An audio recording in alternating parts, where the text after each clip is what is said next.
Welcome to our monthly spot of tea, where we showcase a specific topic, idea, or theme and start to break it down, providing some additional advice or suggestions around it. This month, we're going to be taking a look at succession planning and a concept that I refer to as outside-in succession planning. Usually, when I'm speaking with leaders, managers about succession planning, it's not uncommon. One of the first responses is to start thinking about who we might have at our disposal that can go ahead and replace us. We start thinking, God forbid something should happen to me, who's going to be able to step into my role? Who do I have on my team? Or perhaps in my department?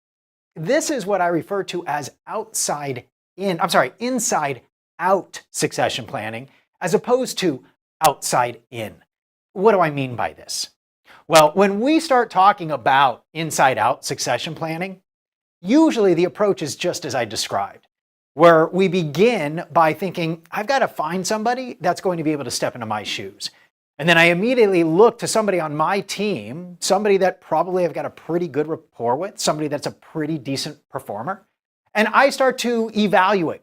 Think about all the different things that they do, the different skills that they might possess in order to fulfill the role. Maybe some of the competencies that they've got that they demonstrate. Maybe even some of the talents that I've been able to see or that they've showcased. In addition, I'm probably going to also acknowledge those items that maybe they've got some gaps in. If I am going to move somebody into my role, it's smart of me to think about what might be some of those developmental opportunities that I can work on with this individual. This is what I refer to as inside out succession planning. And it's not a bad thing. It's not incorrect by any means, but I don't know if it always gets us the best possible candidate when we think about succession planning. And so a way to think about this is what I refer to as outside in succession planning, where rather than begin by taking a look at who is on our team, we take a pretty good look at what the role entails. What are all the criteria that we need? What are the skills, the competencies that the individual should possess? What is the impact that we want them to create?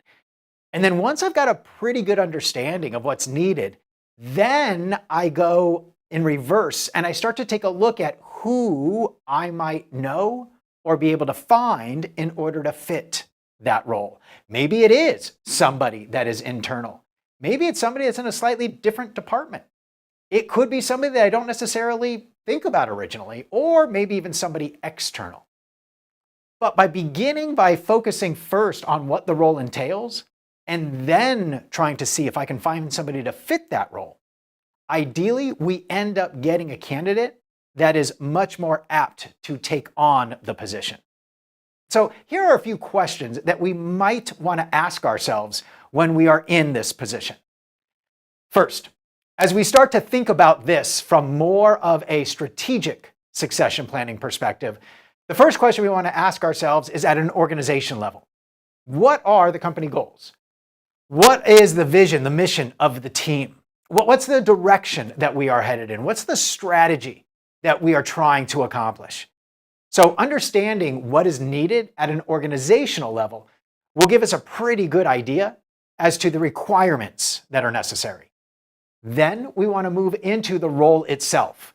All right, well, what are the skills that somebody should possess in order to achieve those goals? What might be some of the competencies that we want somebody to have in order to achieve that strategy? What's the impact we want them to be able to make? And that can also be on the business as well as the people. And then lastly, we figure out the person. Who would be able to fit this position? Are there internal options that seem to meet these criteria? In addition, might I have to think about developing folks for this? Or perhaps, is there an external person that I might want to start to take a look at and cast a net out to try and find? So strategic succession planning is a way to come at it from more of an outside-in approach as opposed to an inside-out approach. This strategic planning, along with a myriad of other professional development topics, themes, please feel free to reach out to us if we can be of any help. You can contact us through our socials or our direct contact information as well. we're here to help with anything related to the people side of business.